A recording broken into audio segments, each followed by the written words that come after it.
Starting with the invasion of Poland in 1940, Germany embarked on a mass extermination project that would result in the elimination of more than 6 million European Jews. It was decided to cram as many men, women, and children into cattle or railroad boxcars.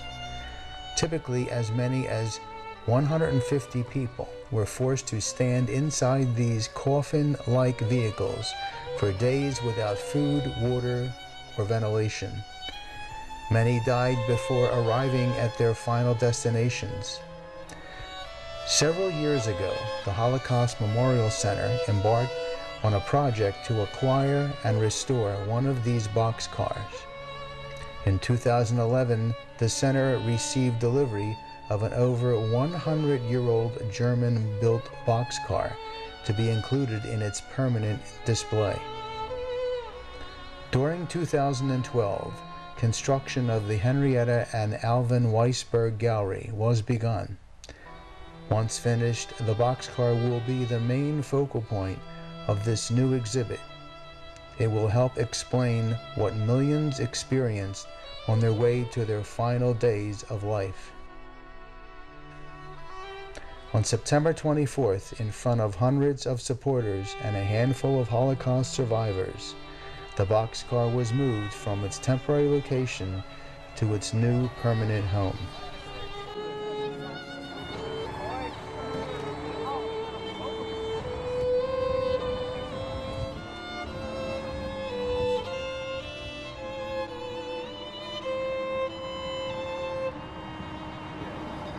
Yes, I'm one of the child survivor of the Holocaust, and believe me that this boxcar reminds me of lots of things.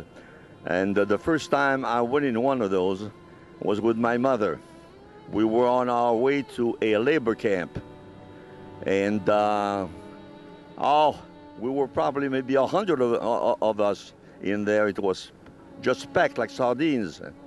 But on top of that, what the German did, it wasn't good enough to actually suffer that much. They put some saltpeter. Saltpeter is a phosphate that they use to make gunpowder and other fertilizer, things like that.